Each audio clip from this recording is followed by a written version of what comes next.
En 2019, j'étais responsable du travail vidéo de l'église ainsi que dirigeante d'église. À ce moment-là, j'ai juré de bien faire mon devoir. Après ça, j'ai mis tout mon cœur dans mon devoir et j'ai appris de ma partenaire à faire le travail de l'église.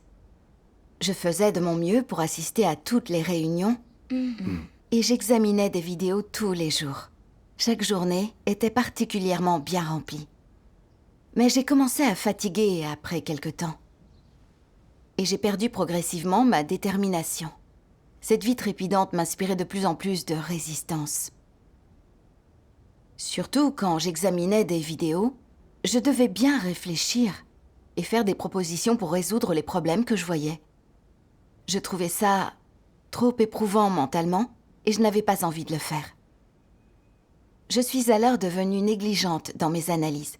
Parfois, je me contentais d'un visionnage superficiel. Il arrivait que je ferme les yeux sur des problèmes évidents. Comme cela aurait exigé de moi de trouver une solution, je ne disais rien. J'étais de plus en plus négligente alors. Les vidéos faisaient plein d'allers-retours pour des révisions. Beaucoup de gens gaspillaient leur énergie. Malgré de fâcheuses conséquences, je ne réfléchissais pas sur moi. J'avais même l'impression que ça ne me concernait pas directement, que c'était à cause des problèmes dans les vidéos des autres. Un jour, j'ai vu une vidéo qui avait des problèmes énormes et qui requérait des idées neuves. Tout le monde a suggéré toutes sortes d'idées et j'en ai eu le tournis. Ça me fatiguait tant d'y penser que j'ai voulu que les autres élaborent un plan. J'ai délégué les tâches avec pour excuse que je supervisais le travail d'ensemble, ce qui justifiait que je n'assure pas le suivi de tous les détails. Mais les autres n'avaient pas rencontré ce genre de problème avant. Donc ils ne comprenaient pas bien certains principes et ils ne savaient pas gérer un travail aussi complexe. À cause de ça, il n'y a eu aucun progrès et la vidéo a fini par être mise de côté. Si ces problèmes ne sont pas résolus, ils retardent le travail. C'est vrai. Ma partenaire, sœur Léa, nous voyant inefficaces et lents dans nos progrès, nous a donné un avertissement et nous a pressés d'aller plus vite. Je me suis plainte qu'elle était trop dure avec nous et les frères et sœurs m'emboîtant le pas ont rejeté ces arrangements. Léa s'est sentie très étouffée et elle est devenue prudente quand nous discutions d'arrangements de travail. Les retards se sont enchaînés, ce qui a entravé nos progrès. L'apprentissage de compétences ne m'intéressait pas trop. Et pour moi, rassembler du matériel de formation demandait trop de travail. Et je m'en déchargeais sur Léa. Parfois, je ne participais pas aux formations, prétextant un manque de temps. Je suis ainsi devenue négligente et paresseuse dans mon devoir. Il m'est même arrivé de ne pas préparer à l'avance une discussion de travail. Et tout le monde a perdu son temps. Puis un jour, je suis tombée et me suis tordu la cheville en trébuchant dans des escaliers. Je ne me suis pas demandé pourquoi ça m'était arrivé. J'ai juste pensé que je pourrais me reposer puisque j'avais mal à la cheville. Léa m'a exposée et traitée plusieurs fois, me disant que je ne portais pas de fardeau dans mon devoir, que ça retardait le travail de l'église et avait un effet négatif sur les autres. Après ces échanges, j'étais plus énergique pendant quelques jours, puis je me relâchais. Je ne mesurais pas la gravité du problème et me trouvais des excuses, me disant que j'étais juste paresseuse, mais pas arrogante, étouffante, tyrannique envers les autres. Ce n'était donc pas grave. Et avec mon calibre et mes compétences professionnelles, il était impossible que je sois renvoyée. Ainsi, j'ai fait la sourde oreille face aux avertissements de Léa, sans les prendre au sérieux. J'ai continué à être relâchée et je voyais même certaines tâches comme des corvées. De par ma négligence dans mon devoir, beaucoup de vidéos devaient être renvoyées pour être modifiées et elles tardaient vraiment à être diffusées. Un matin, une dirigeante supérieure est passée à l'improviste. Elle a dit que notre devoir n'était pas productif et que des problèmes déjà signalés continuaient à se produire. Elle a voulu savoir pourquoi. Et elle a demandé si on pouvait faire ce devoir et nous a avertis de renvoi si ça continuait. Ça m'a fait peur de l'entendre dire ça. En tant que dirigeante, je supervisais notre travail et j'étais responsable du chaos qui régnait. L'unique cause était ma négligence. En y réfléchissant, j'ai compris que j'avais commis une grosse erreur. Oui. La dirigeante supérieure a vite découvert comment je faisais mon devoir et m'a renvoyée. Elle m'a aussi traitée et émondée en disant que l'Église m'avait confié un travail important, mais que je me moquais complètement des problèmes que je voyais. Je ne me souciais que de mon confort charnel, ce qui faisait prendre des mois de retard à nos vidéos. Cela a nui au travail. J'étais dépourvue de conscience. L'Église m'avait cultivée, mais je ne me souciais pas de la volonté de Dieu, ce qui était très décevant. J'étais une dirigeante qui accomplissait mal son devoir. Je n'apprenais rien et je ne méritais pas d'être cultivée. Elle a dit que je serais chassée si je ne changeais pas. Cela a vraiment été un coup dur pour moi. Mon esprit s'est vidé et je me suis demandé « Qu'ai-je donc fait ces derniers mois? Comment les choses ont-elles pu en arriver là ?» En entendant que je ne méritais pas d'être cultivée, j'ai eu l'impression que je n'avais pas d'avenir et que toute ma force m'abandonnait. J'étais bouleversée. Je me suis haïe parce que je n'avais pas chéri mon devoir, mais il était déjà trop tard. Après mon renvoi, j'ai plongé dans un état de désespoir. J'avais l'impression que tout le monde m'avait percé à jour, que je serais rejetée par tous et que Dieu me détesterait. Penser à ce que la dirigeante avait dit en me traitant me faisait extrêmement mal. Je me suis sentie exposée et bannie. Cette période a été très douloureuse. Puis un jour, j'ai lu ce passage des paroles de Dieu qui m'a beaucoup frappée. Dieu Tout-Puissant dit : si tu es dévoué à Dieu et que tu accomplis ton devoir avec sincérité, peux-tu continuer à être négatif et faible quand tu es traité et émondé? Alors, que faire si, vraiment, tu es négatif et faible? Il faut prier Dieu et s'en remettre à Dieu. Essayer de comprendre ce que Dieu demande. Analyser où on s'est trompé, les erreurs qu'on a faites. C'est là où l'on a chuté que l'on doit se remettre debout. C'est vrai. La négativité et la faiblesse ne sont pas de gros problèmes. Dieu ne les condamne pas. Se remettre debout là où l'on a chuté, en tirer des leçons et accomplir son devoir normalement, c'est tout ce qu'il y a à faire. Personne ne te fera de reproches, alors ne sois pas indéfiniment négatif. Si tu ignores ton devoir et le fuis, tu vas te détruire complètement. Il arrive à tout le monde d'être négatif et faible. Cherche simplement la vérité, et la négativité et la faiblesse se corrigeront facilement. L'état de certaines personnes change complètement simplement en lisant un chapitre des paroles de Dieu ou en chantant quelques hymnes. Elles peuvent ouvrir leur cœur en priant Dieu et elles peuvent le louer. Leur problème n'est-il pas alors résolu? En fait, c'est une excellente chose d'être traité et émondé. Même si les paroles qui te traitent et t'émondent sont un peu dures, un peu mordantes, c'est parce que tu n'as vraiment pas agi avec bon sens et que tu as violé les principes sans même t'en rendre compte. Dans de telles circonstances, comment ne pourrais-tu pas être traité? En réalité, te traiter ainsi a pour but de t'aider. C'est de l'amour à ton égard. Tu dois le comprendre et ne pas te plaindre. Donc, si le traitement et l'émondage génèrent négativité et plainte, on a affaire à de la bêtise et à de l'ignorance, au comportement de quelqu'un qui est privé de bon sens. Amen. Amen. Amen. En lisant ces paroles de Dieu, j'ai pleuré à chaudes larmes. Tout ce que la dirigeante avait dit était vrai. Et j'avais été critiquée aussi durement parce que ce que j'avais fait était exaspérant. Mais je ne devais pas baisser les bras. Je devais réfléchir à la raison de mon échec, changer et me repentir. C'était la bonne approche. Oui. C'est vrai. Alors, j'ai prié Dieu pour lui demander de me guider dans ma réflexion sur cet échec. Amen. Amen. Puis j'ai entendu ces paroles de Dieu exposant et disséquant les faux dirigeants qui m'ont aidé à me comprendre un peu. Les faux dirigeants ne font pas de réel travail, mais ils savent comment être des fonctionnaires. Que font-ils avant tout en devenant dirigeants? Ils commencent à conquérir les gens.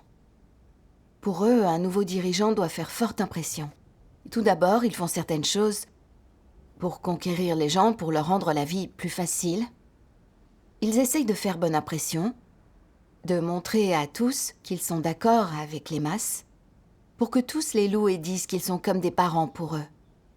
Après quoi, ils prennent officiellement le pouvoir.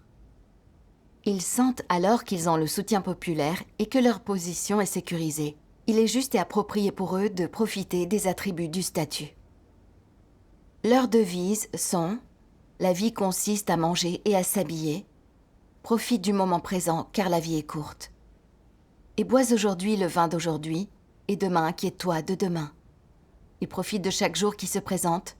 Ils se divertissent autant qu'ils le peuvent et ne pensent pas à l'avenir et considèrent encore moins les responsabilités et les devoirs d'un dirigeant. Ils débitent quelques doctrines et font naturellement quelques tâches pour l'apparence, mais ne font pas de réel travail. Ils n'essaient pas de sonder les vrais problèmes existants dans l'Église pour pouvoir les résoudre. À quoi cela sert-il de faire un travail superficiel? N'est-ce pas malhonnête? Peut-on confier d'importantes responsabilités à un faux dirigeant de ce genre? Sont-ils en phase avec les principes et les conditions de sélection des dirigeants de la Maison de Dieu? Non. Ces gens-là n'ont ni conscience ni raison. Ils sont dénués de tout sens des responsabilités, et pourtant ils veulent être dirigeants d'église. Pourquoi sont-ils si éhontés? Certains sont responsables, mais de mauvais calibre, et ne peuvent être dirigeants. Sans parler des déchets humains qui ne sont pas responsables, ils sont encore moins qualifiés pour être dirigeants. À quel point ces faux dirigeants sont-ils paresseux? Ils voient un problème, sont conscients que c'est un problème, mais le traitent à la légère et n'en font pas cas. Ils sont tellement irresponsables. Ils sont peut-être de beaux parleurs et semblent avoir un peu de calibre, mais quand des problèmes surviennent, ils sont incapables de les résoudre. Même si les problèmes de l'Église s'accumulent à l'image d'héritages familiaux, ces dirigeants ne s'en préoccupent pas. Au contraire, ils continuent d'effectuer quelques tâches frivoles. Et quel est le résultat final? Ne désorganisent-ils pas le travail d'Église? Ne le gâchent-ils pas? N'occasionnent-ils pas le chaos et la division au sein de l'Église? C'est là l'issue inévitable. Ces indolents considèrent le fait d'être dirigeants comme une sorte d'état dont il faut profiter. Ils voient le devoir et le travail qu'ils devraient accomplir en tant que dirigeants comme une charge, un ennui. Leur cœur déborde de méfiance vis-à-vis du travail de l'Église. Demandez-leur de garder un œil sur le travail ou d'y trouver des problèmes, suivez-les et corrigez-les. Ils sont alors remplis de réticence. C'est le travail que les dirigeants et les ouvriers sont censés faire, c'est leur mission.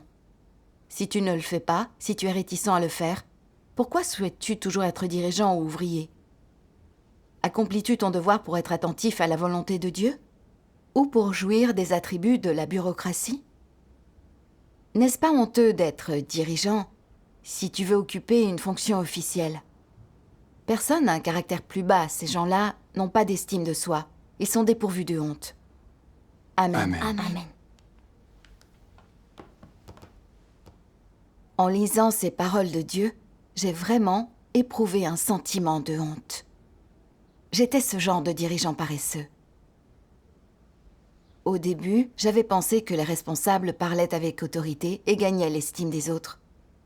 Alors j'avais travaillé dur et souffert pour ce statut. J'avais trompé tout le monde, montrant que je pouvais assumer beaucoup de responsabilités. Quand j'avais atteint cette position et gagné la confiance des autres, j'avais montré mon vrai visage. J'avais commencé à apprécier les bénéfices du statut. Et en voyant tout ce travail et toutes ces difficultés, je n'avais pas voulu m'embêter. Ça m'avait semblé pénible, j'avais donc cherché des moyens d'alléger ma charge de travail. Examiner des vidéos m'épuisait mentalement. Alors je donnais des suggestions peu fiables et laissais les autres faire des changements, ce qui gaspillait leur temps. Quand une vidéo dont j'étais responsable avait eu un problème, je n'avais pas cherché de solution. Je m'étais servi de mon statut pour feinter, j'avais confié le problème à d'autres, sans en assurer le suivi. Avec ces problèmes non résolus, notre travail n'avait pas progressé. J'avais trouvé plein d'excuses pour éviter les formations de groupe et m'en décharger autant que possible. J'avais aussi traîné les pieds lors de la planification du travail urgent en me plaignant et en étouffant ma partenaire. Nos progrès avaient été entravés par la lenteur de ma gestion. En repensant à tout ce que j'avais fait, j'ai vraiment eu envie de me gifler. Quand j'avais eu un statut, j'avais cherché le confort et j'avais constamment triché. Je n'avais pas eu une once de responsabilité. Je ne résolvais pas les problèmes tout de suite, et je regardais avec indifférence le travail de l'Église en pâtir. En quoi mes actions différaient-elles de celles des fonctionnaires du Parti communiste ? Ils manigancent toujours pour gagner un statut et ne résolvent pas les problèmes des gens. Ils utilisent leur pouvoir dans leur intérêt personnel. C'est malfaisant et honteux. J'étais exactement comme eux. L'Église m'avait confié un travail très important, mais je ne m'étais soucié que de mon confort. Je manquais d'humanité. Je n'avais fait aucun travail réel. J'avais négligé mon devoir, ce qui avait nui au travail de l'Église. J'étais égoïste, vile, et je manquais d'humanité. J'ai alors clairement vu que j'étais paresseuse, égoïste et méprisable. Je n'avais fait aucun travail concret. Je n'étais pas digne de confiance.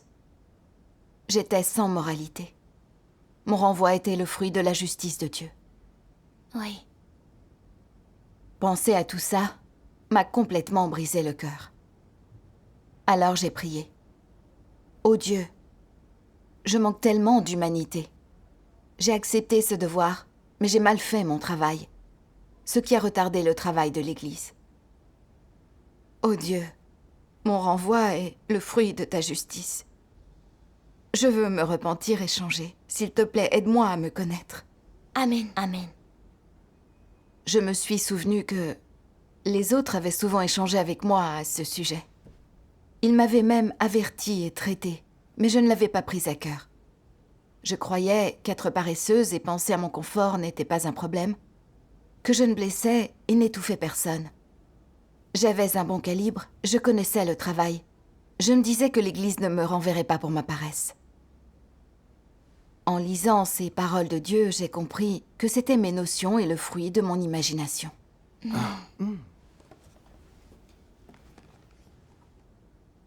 Quels sont ceux qui ont le problème le plus sérieux, les gens paresseux ou les gens de faible calibre? Les gens paresseux. Pourquoi ont-ils un sérieux problème? Les gens de faible calibre ne peuvent être dirigeants, mais ils peuvent être efficaces dans un devoir adapté à leurs capacités. Les gens paresseux ne peuvent rien faire. Même s'ils ont du calibre, ils n'en font rien. Les gens paresseux ne peuvent rien faire. Bref, ce sont des déchets, ils sont invalidés par l'oisiveté. Le calibre des gens paresseux aura beau être bon, il est inutile, parce qu'ils sont trop paresseux. Ils savent ce qu'ils doivent faire, mais ils ne le font pas. Face à un problème, ils n'en cherchent pas la solution. Ils connaissent les difficultés à surmonter pour que le travail soit efficace, mais sont réticents à endurer une souffrance importante. En conséquence, ils n'obtiennent aucune vérité et ne font pas de réel travail. Ils ne désirent pas endurer les difficultés comme ils le devraient. Ils ne connaissent que l'avidité du confort, les plaisirs de la chair, les plaisirs des moments de joie et de loisirs, les plaisirs d'une vie libre et paisible. Ne sont-ils pas inutiles? Les gens incapables d'endurer des difficultés ne sont pas aptes à vivre. Qui peut vivre comme un parasite? N'a ni conscience ni raison. C'est un animal du genre inapte, même à rendre service. Puisqu'ils sont incapables d'endurer des difficultés, le service qu'ils rendent est médiocre. Et s'ils désirent obtenir la vérité, il y a encore moins d'espoir à ce sujet. Une personne qui ne peut pas souffrir et n'aime pas la vérité n'est bonne à rien. Non qualifiée même pour rendre service, C'est un animal sans humanité. Le fait même de bannir ce genre de personnes est en accord avec la volonté de Dieu. Ta manière de considérer les commissions de Dieu est extrêmement importante. Et c'est une question très sérieuse. Si tu ne peux pas terminer ce que Dieu a confié aux gens, alors tu n'es pas digne de vivre en sa présence et tu devrais être puni. Il est mandaté par ciel et terre que les humains terminent les commissions de Dieu. C'est leur suprême responsabilité, tout aussi importante que leur vie même. Si tu ne prends pas les commissions de Dieu au sérieux, alors tu le trahis de la manière la plus grave. En cela, tu es plus lamentable que Judas et tu devrais être maudit. Amen. Amen. Amen. Si Dieu ne m'avait pas révélé, je n'aurais jamais vu à quel point il était grave d'être négligent et de chercher le confort dans son devoir. Oui, Bien bien sûr. sûr. Je n'avais jamais pris au sérieux la négligence jusque-là. Je croyais qu'être paresseux et négligent ne faisait de mal à personne, que ce n'était pas très grave. Mais avec ces paroles, j'ai compris que, même si j'avais l'air de n'avoir fait de mal à personne, j'avais pris mon devoir à la légère et retardé le travail de l'Église. C'était trahir gravement Dieu et être plus détestable que Judas. C'est vrai. Oui. J'ai frémi en repensant à tout ce que j'avais fait dans mon devoir. J'avais souvent ignoré les échanges des autres, pensant que ce n'était pas grave de faire dans l'à peu près, croyant même à tort que l'Église ne me renverrait pas pour ma paresse, parce que je connaissais le travail et avais un bon calibre. J'étais apathique et intransigeante, pitoyable et risible, et je n'avais pas vu que c'était dangereux. Dieu a clairement dit qu'il haïssait les gens qui avaient un calibre, mais qui étaient paresseux, qu'ils étaient méprisables et sans humanité, qu'ils n'étaient pas dignes de sa confiance. Oui. Les gens avec un petit calibre, mais prêts à souffrir, valent mieux qu'eux. Ils sont sincères dans leur devoir. Ils y mettent tout leur cœur et sont responsables. Oui, c'est vrai. Mais moi, je me trouvais assez bien parce que je semblais avoir un peu de calibre. Alors que j'étais incapable de faire les choses basiques qu'un être créé doit faire. Quel genre d'humanité et de calibre était cela? À ce stade, j'ai vu la vérité sur moi-même. Et j'ai compris pourquoi je ne méritais pas d'être cultivée. Et que je serais chassée si je ne changeais pas. Avec ce genre d'humanité, en étant paresseuse et malhonnête, irresponsable envers mon devoir, je n'étais pas digne de confiance et j'aurais dû être chassée. C'est vrai. Ton échange est un signal d'alarme pour moi. Je suis difficile maintenant que j'ai des compétences dans mon devoir. Je suis parfois négligente et irresponsable, et je me moque que le travail de l'Église soit retardé. Je pense que, parce que j'ai des compétences, l'Église ne me renverra pas. Je trompe les autres et moi-même. Oui. Quand quelqu'un est irresponsable, quels que soient ses dons et ses points forts, il est inutile. C'est Je bien suis d'accord. Je me suis sentie très redevable à Dieu quand j'ai songé à tout ce temps perdu. Dès lors, j'ai voulu bien poursuivre la vérité et faire mon devoir pour satisfaire Dieu et lui rendre son amour. Amen. Amen. Ensuite, j'ai eu un travail textuel. Il y avait beaucoup de travail, on était très occupés. Alors je n'ai cessé de me rappeler que je devais bien faire mon devoir sans céder à la chair. J'ai réussi à assumer un fardeau pour mon devoir. Après quelque temps, j'ai cru que j'avais un peu changé. Mais quand notre charge de travail a augmenté et que des difficultés ont surgi, ma nature s'est à nouveau manifestée. Je me suis dit que c'était fatigant mentalement et qu'il valait mieux laisser les problèmes complexes aux autres. Une sœur m'a souvent dit que j'étais négligente et que je devais être plus sérieuse. Je promettais de le faire et je m'améliorais quelques jours, mais je devenais nerveuse face aux problèmes compliqués. Pour moi, c'était trop de tracas, trop fatigant à gérer. Alors, je laissais tomber. Les jours se sont succédés de cette manière. On ne peut pas bien faire un devoir en ayant ses pensées. Sûrement vrai. pas.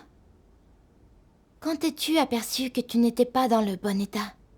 Je m'en suis un peu rendu compte quand une autre sœur me l'a signalé. 2 sœurs de notre équipe ont été transférées pour manque de bons résultats et j'ai eu un mauvais pressentiment. Je ne m'en sortais pas mieux qu'elles dans mon devoir. Et j'avais remarqué que tous les autres faisaient plus de progrès que moi. J'étais devenue la plus mauvaise. Même si je faisais toujours mon devoir, j'étais très mal à l'aise et je craignais d'être la suivante à être transférée. Plus tard, j'ai parlé de mon état à une sœur et elle a dit que le problème n'était pas un manque de calibre, mais ma négligence. Je faisais encore des erreurs basiques alors que j'étais expérimentée, ce qui devait signifier que j'avais une mauvaise attitude. Ce qu'elle m'a dit m'a beaucoup troublée. Je croyais avoir décidé de bien faire mon devoir, alors pourquoi l'abordais-je encore de cette manière? Je me suis présentée devant Dieu pour prier. Un jour, j'ai lu ce passage des paroles de Dieu qui m'a permis de voir mon problème plus clairement. Dieu Tout-Puissant dit « Peu importe le travail ou le devoir que certains individus accomplissent, ils sont incapables d'y arriver. C'est trop pour eux. Ils sont incapables d'assumer les obligations ou les responsabilités qui leur incombent. Ne sont-ils pas des déchets? Sont-ils encore dignes d'être qualifiés de personnes? Mis à part les simples d'esprit, les handicapés mentaux et ceux qui souffrent de déficiences physiques, existe-t-il quelqu'un qui ne doive pas accomplir ses devoirs et assumer ses responsabilités? Ce genre de personne est toujours en train de conspirer et jouer de sales tours, et ne veut pas assumer ses responsabilités. Cela implique qu'elle ne veut pas se comporter comme une personne convenable. Dieu lui a donné du calibre et des dons. Il lui a donné l'opportunité d'être un être humain, et pourtant, elle ne s'en sert pas pour accomplir son devoir. Elle ne fait rien, mais désire profiter de tout. Une telle personne est-elle apte à être qualifiée d'être humain? Quel que soit le travail qu'on donne à ces gens-là, qu'il soit important ou ordinaire, difficile ou simple, ils sont constamment négligents et superficiels, paresseux et fuyants. Quand des problèmes surviennent, ils essaient de rejeter la responsabilité sur les autres. Ils n'assument pas de responsabilité, souhaitant continuer à vivre leur vie de parasites. Ne sont-ils pas des déchets inutiles? En société, qui ne doit pas compter sur lui-même pour survivre? Une fois adulte, on doit subvenir à ses propres besoins. Les parents ont assumé leurs responsabilités. Même s'ils désiraient apporter leur soutien à leur enfant, celui-ci en serait gêné et devrait être capable de reconnaître « Mes parents ont fini leur travail d'éducation. Je suis un adulte et je suis valide. Je devrais être capable de vivre de façon autonome. » N'est-ce pas le bon sens minimum qu'un adulte devrait avoir? Si quelqu'un est vraiment doté de bon sens, il ne peut pas continuer à vivre au crochet de ses parents. Il craindrait les rires et les moqueries des gens. Donc, est-ce qu'un fainéant inactif a du bon sens? Il veut toujours quelque chose en échange de rien. Il ne veut jamais assumer de responsabilité. Il cherche à déjeuner gratuitement. Il veut 3 bons repas par jour, avec quelqu'un qui le sert, et une nourriture délicieuse, sans travailler. N'est-ce pas là l'état d'esprit d'un parasite? Et les gens qui sont des parasites ont-ils une conscience et du bon sens? Possèdent-ils dignité et intégrité? Absolument pas. Ils ne sont que des bons à rien profiteurs, des animaux sans conscience ni raison. Aucun d'entre eux n'est apte à demeurer dans la maison de Dieu. Amen. Amen. Amen. Ces paroles de Dieu m'ont appris que les gens de conscience et de raison se consacrent entièrement à leurs devoirs. Ils font tout leur possible pour leurs devoirs et pour être responsables. Tandis que les bons à rien qui n'ont pas une humanité normale ne sont pas prêts à être incommodés. Ils ne font que ruser et se débrouiller, sans aucun souci de leur responsabilité. Même si Dieu leur donne des dons et une chance de faire un devoir, comme ils n'apprennent rien, veulent toujours jouir de confort charnel et sont irresponsables, ils deviennent finalement complètement inutiles. Oui. J'avais l'impression d'être comme ces gens sans valeur que Dieu décrit. Après mon renvoi, on m'avait fait travailler sur des textes, j'aurais pu ainsi me repentir.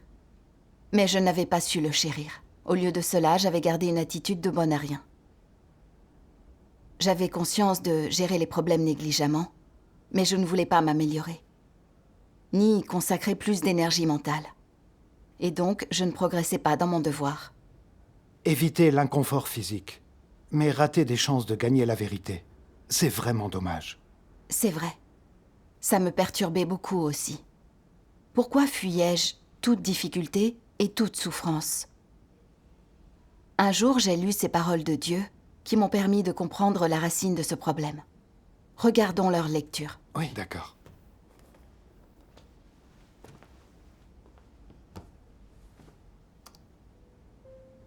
Dieu Tout-Puissant dit : Aujourd'hui, tu ne crois pas les paroles que je dis, et tu n'y prêtes aucune attention. Quand le jour où cette œuvre se répandra viendra, et que tu en verras la totalité, tu le regretteras, et à ce moment-là, tu seras sidéré. Il y a des bénédictions, mais tu ne sais pas en jouir, et il y a la vérité, mais tu ne la poursuis pas. N'attires-tu pas le mépris sur toi?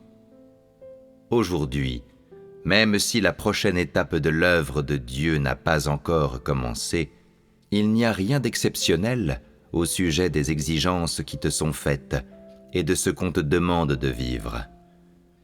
Il y a tant de travail et tant de vérité. Ne mérite-t-il pas que tu les connaisses? Le châtiment et le jugement de Dieu sont-ils incapables d'éveiller ton esprit? Le châtiment et le jugement de Dieu sont-ils incapables de t'amener à te haïr? Es-tu satisfait de vivre sous l'influence de Satan, dans la paix et la joie et un peu de confort charnel? N'es-tu pas le plus abject de tous? Aucun n'est plus insensé que ceux qui ont vu le salut, mais ne cherchent pas à le gagner. Ceux-là sont des gens qui se perdent par la chair et jouissent de Satan. Tu espères que ta foi en Dieu n'entraînera aucun défi et aucune tribulation, ni la moindre difficulté. Tu poursuis toujours ces choses qui ne valent rien, et tu n'attaches aucune valeur à la vie. Au lieu de cela, tu fais passer tes propres pensées extravagantes avant la vérité. Tu ne vaux absolument rien. Tu vis comme un cochon. Quelle différence y a-t-il entre toi et les cochons et les chiens? Ceux qui ne poursuivent pas la vérité et qui aiment la chair, ne sont-ils pas tous des animaux? Est-ce que ces morts sans esprit ne sont pas tous des cadavres ambulants? Combien de paroles ont été prononcées parmi vous? Y a-t-il eu seulement un peu de travail fait parmi vous? Combien ai-je fourni parmi vous? Alors, pourquoi ne l'as-tu pas gagné? Qu'as-tu à te plaindre? N'est-il pas vrai que tu n'as rien gagné parce que tu es trop amoureux de la chair? Et n'est-ce pas parce que tes pensées sont trop extravagantes? N'est-ce pas parce que tu es trop stupide? Si tu es incapable de gagner ces bénédictions, peux-tu blâmer Dieu de ne pas te sauver? Un lâche comme toi, qui poursuit toujours la chair, as-tu un cœur? As-tu un esprit? N'es-tu pas une bête? Je te donne le vrai chemin sans rien demander en retour, mais tu ne le poursuis pas. Es-tu de ceux qui croient en Dieu? Je te donne la vraie vie humaine, mais tu ne la poursuis pas. N'es-tu pas différent d'un cochon ou d'un chien? Les cochons ne poursuivent pas la vie de l'homme, ils ne cherchent pas à être purifiés et ils ne comprennent pas ce qu'est la vie. Chaque jour, après avoir mangé à satiété, ils dorment simplement. Je t'ai donné le vrai chemin, mais tu ne l'as pas gagné. Tu restes les mains vides. Es-tu prêt à continuer dans cette vie, la vie d'un cochon? Quelle est la signification de la vie de ces personnes? Ta vie est méprisable et ignoble. Tu vis au milieu de la souillure et de la débauche, et tu ne poursuis aucun but. Ta vie n'est-elle pas la plus ignoble de toutes? As-tu l'effronterie de regarder Dieu? Si tu continues à vivre de cette façon, obtiendras-tu quelque chose? La vraie voie t'a été donnée, mais que tu puisses finalement la gagner ou non dépend de ta poursuite personnelle. Amen. Amen. J'ai lu ce passage encore et encore. En lisant ces mots « bête »,« un cochon ou un chien » et « ignoble », j'avais l'impression de recevoir une gifle. Je me suis demandé « pourquoi crois-je en Dieu en fait? Est-ce juste pour jouir du confort? Pourquoi ai-je des poursuites aussi basses dans la vie après avoir lu tant de paroles de Dieu? Je sentais avoir été trop corrompue par Satan. Oui. Des phrases sataniques comme « la vie consiste à manger et s'habiller »,« profiter du présent, la vie est courte » et « bois aujourd'hui le vin d'aujourd'hui et demain, inquiète-toi de demain » étaient mes principes de vie. Le confort physique et le plaisir étaient mes poursuites principales dans la vie. Je me souviens que mes camarades avaient révisé comme des fous avant l'examen d'entrée au lycée, alors que j'étais allée me détendre au terrain de jeu parce que je trouvais ça stressant. Je me disais que je devais me faire plaisir dans la vie et profiter de chaque instant, quoi que demain me réserve. Mes camarades disaient que j'étais décontractée et pour moi, c'était une bonne manière de vivre. J'étais contente tous les jours sans stress ni soucis. C'était la vie que je voulais.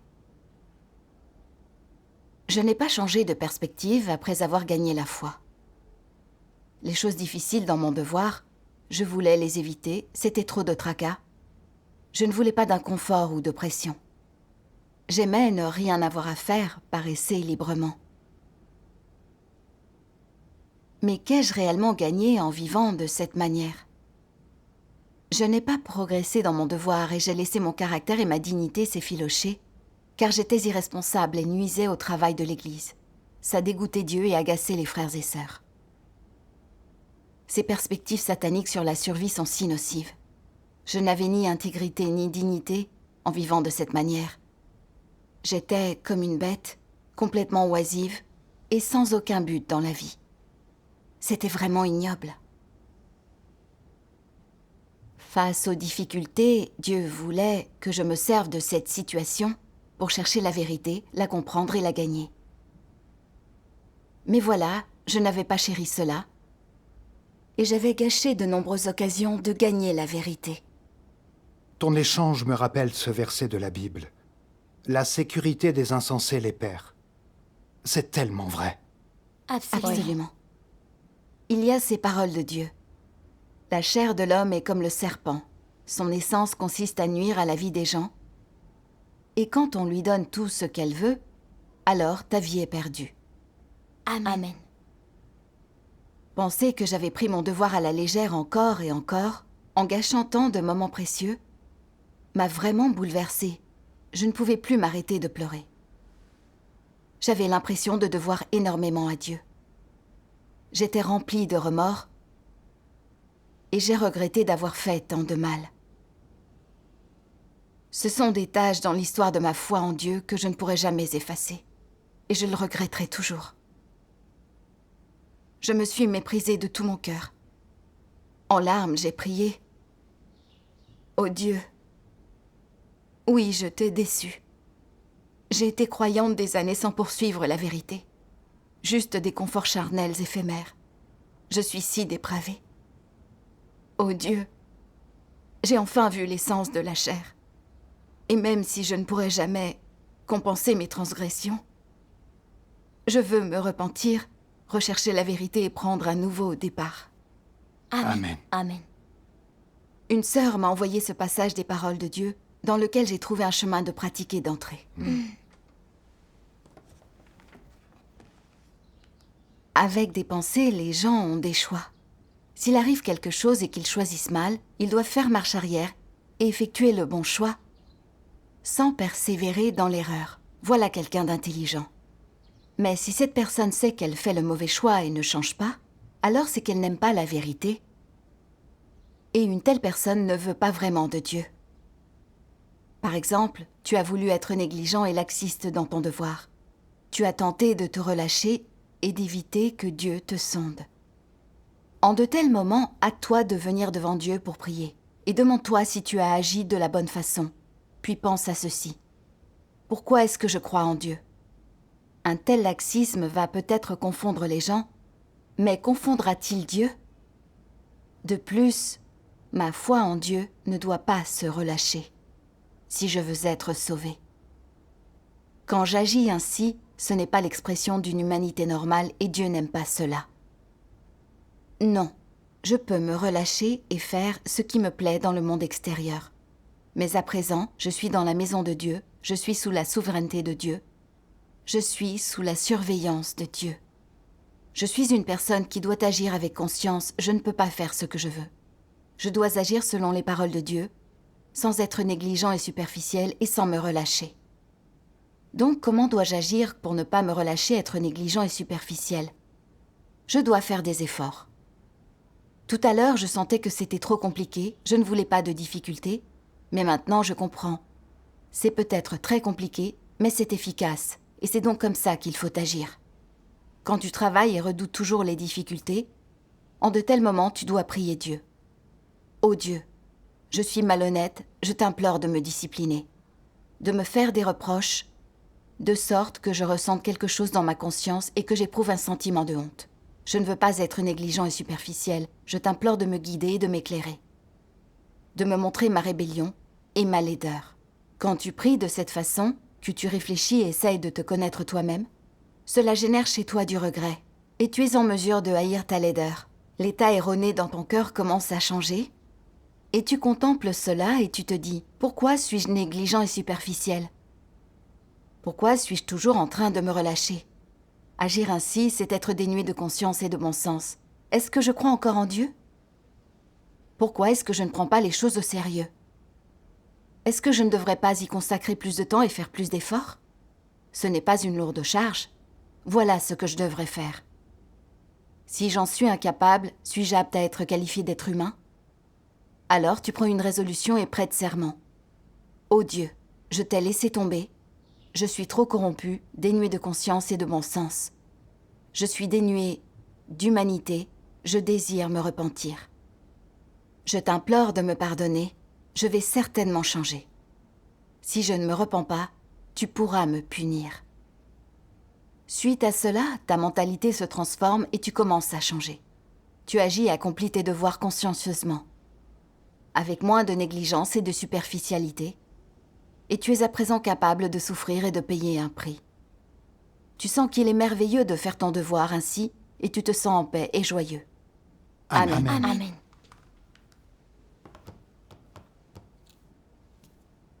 Grâce à ces paroles de Dieu, j'ai vu que notre responsabilité la plus basique était de nous consacrer à notre devoir.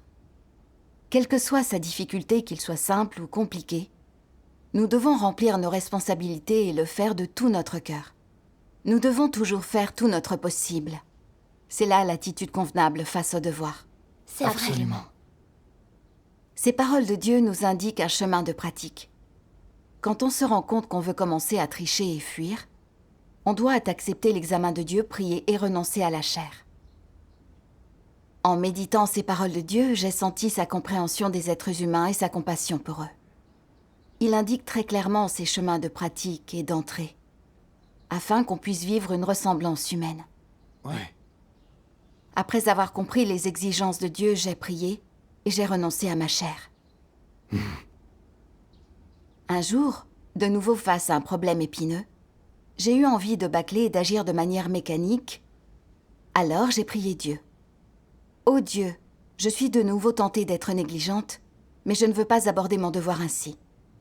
Guide-moi pour que je pratique la vérité et que je fasse bien mon devoir. » Amen. Il m'est venu à l'esprit que Dieu verrait ma tricherie et ma négligence, même si elles échappaient aux autres. Il verrait si je penchais pour la vérité ou la chair. Alors j'ai calmé mon cœur pour bien y réfléchir, et certains principes sont devenus clairs sans que je m'en rende compte. Le problème a très vite été résolu. Dieu soit loué. Dieu soit loué. C'est une bonne approche. Oui. Après l'avoir fait plusieurs fois, j'ai senti un vrai calme dans mon cœur. C'est comme ça que je devais faire mon devoir. La panique que j'avais ressentie à l'idée d'être transférée a disparu. Dieu Dieu soit soit loué. loué. Dieu soit loué. Que j'ai pu changer un peu a été le salut de Dieu pour moi. Et je me suis éveillée peu à peu grâce au jugement et à la provision de ses paroles. Amen. Amen. Dieu Dieu soit Dieu loué. soit loué. Dieu soit loué.